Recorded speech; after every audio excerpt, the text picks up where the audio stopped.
tous, alors suite à notre vidéo portant sur les méthodes de calcul dans le cadre de la génétique des populations, on va maintenant faire des QCM. Bien sûr, si vous voulez les télécharger, ils sont disponibles en description. Dans une population en équilibre d'Hardy-Weinberg, la fréquence d'un allèle récessif pour un caractère donné est de 0,2.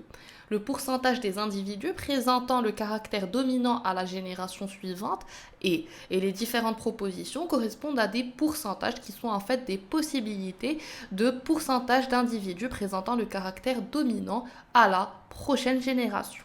Ce qu'on nous donne au cours de cet exercice, c'est la fréquence de l'allèle récessif. Et donc on note Q égale à 0,2. Automatiquement, la fréquence de l'allèle dominant correspond à 1 moins Q, soit 0,8. Au cours de la génération suivante, on sait que d'après la loi d'Hardy-Weinberg, P au carré plus 2PQ plus Q au carré est égal à 1. On sait très bien que la fréquence des homozygotes dominants correspond à P au carré, des hétérozygotes correspond à 2PQ et que la fréquence des homozygotes récessifs correspond à Q au carré. Ce qui nous intéresse dans ce cas, c'est la fréquence du caractère dominant, c'est-à-dire le phénotype dominant, présent à la fois chez les homozygotes dominants, mais aussi chez les hétérozygotes. Et donc la fréquence de ce caractère dominant est P au carré plus 2PQ, ce qui nous donne 0,8 au carré plus 2 fois 0,8 fois 0,2, soit 0,96, et donc la proposition correcte est la proposition E. Dans une population, la fréquence de l'allèle responsable d'une maladie autosomique récessive est de 0,1. Donc on nous donne une fréquence allélique récessive. Quelle est la fréquence attendue des porteurs sains? Autrement dit, quelle est la fréquence du génotype hétérozygote? Donc la fréquence de l'allèle récessif étant de 0,1, Q vaut 0,1 et donc P est égal à 1 moins Q, soit 0,9. La fréquence du génotype hétérozygote, c'est-à-dire celle des porteurs sains, est tout simplement égale à 2PQ. On n'a qu'à calculer et on obtient 0,18. Dans une population de 1000 individus, 9 sont atteints de bêta-thalassémie. La bêta-thalassémie est une maladie autosomique récessive, je vous le rappelle. Combien d'individus sont attendus porteurs sains? Donc déjà, la fréquence qu'on nous donne dans l'énoncé est celle des individus atteints de bêta-thalassémie et donc ce sont des homozygotes récessifs. La fréquence qu'on nous donne est la fréquence du phénotype récessif qui correspond également à la fréquence génotypique homozygote récessive qui n'est autre que Q au carré. Puisque Q au carré vaut 0,009, Q vaut la racine de Q au carré, soit 0,03. On cherche pour cette question le nombre d'individus porteurs sains. Faites très attention, on ne cherche pas une proportion, mais plutôt un nombre d'individus. Et donc le nombre de porteurs sains est égal à la fréquence des porteurs sains multipliée par le nombre d'individus de la population, c'est-à-dire 1000 individus. La fréquence des porteurs sains, c'est la fréquence des individus hétérozygotes, soit 2PQ, et donc au final, si on calcule, on obtient 58 environ, et donc la proposition correcte est la proposition B. Dans une population de Hardy-Weinberg avec deux allèles grand A et petit a, la fréquence de l'allèle grand A est de 0,4. Quel est le pourcentage de la population homozygote pour cet allèle? C'est une question extrêmement simple.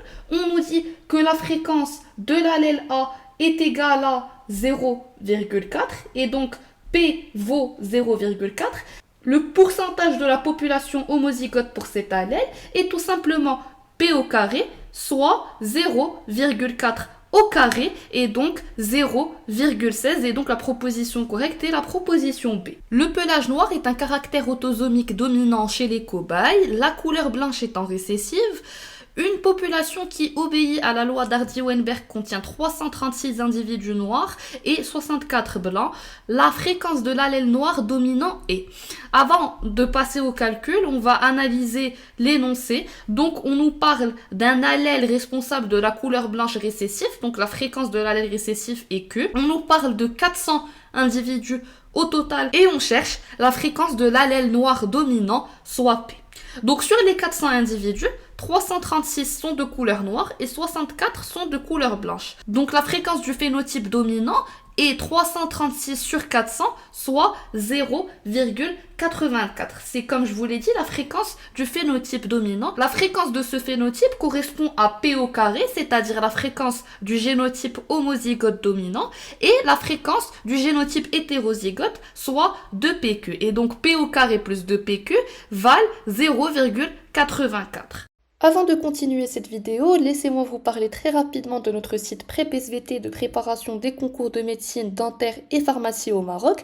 Il contient des vidéos de cours couvrant tout le programme de SVT, que vous ayez pris l'option SVT en terminale ou pas. Il contient également des QCM corrigés pour chaque vidéo, d'anciens concours corrigés en détail proposition par proposition avec méthodologie de réponse et astuces, des concours blancs, des e-books exclusifs à notre plateforme, le tout vous permettant une préparation optimale à vos concours en SVT. Si on s'intéresse maintenant aux individus de couleur blanche, la fréquence du phénotype blanc, c'est-à-dire du phénotype récessif, est 64 sur 400, soit 0,16. Il se trouve que la fréquence du génotype récessif correspond à celle du phénotype récessif et donc Q au carré est égal à 0,16.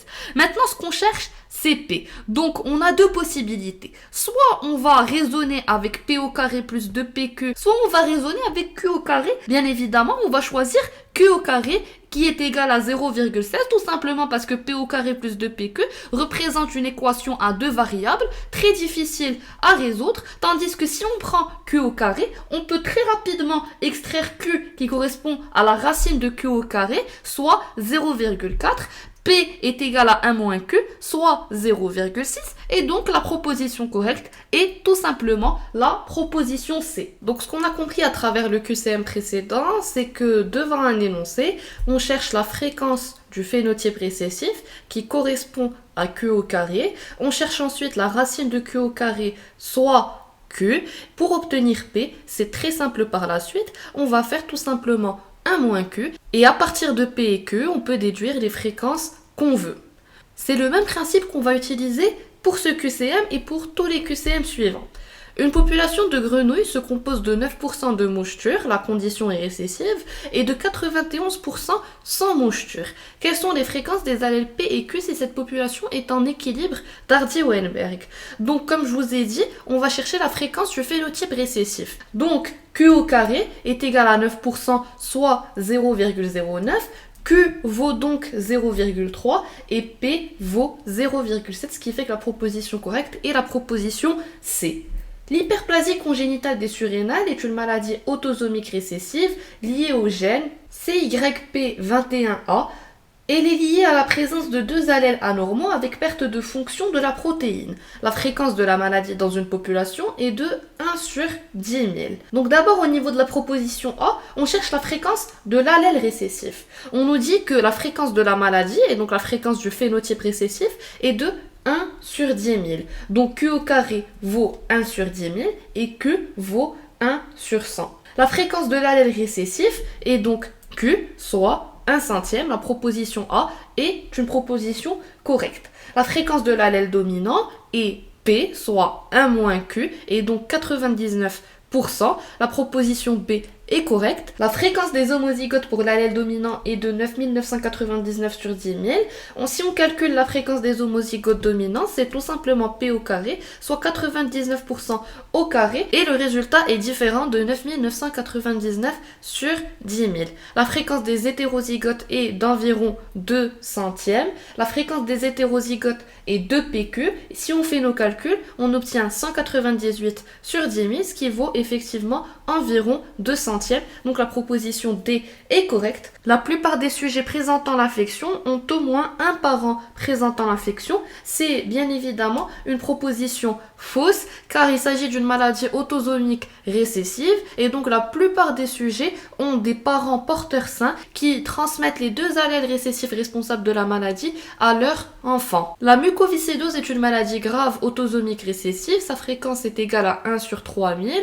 La fréquence des porteurs hétérozygotes dans cette population est, donc on nous a donné Q au carré, on calcule Q qui est la racine de Q au carré, P vaut 1 moins Q, donc si on fait nos calculs, on obtient à peu près 0,98. Ce qu'on cherche, c'est la fréquence des porteurs hétérozygotes, et donc cette fréquence correspond à 2PQ. Si on fait nos calculs, on obtient environ 0,035, et donc la proposition correcte est la proposition A.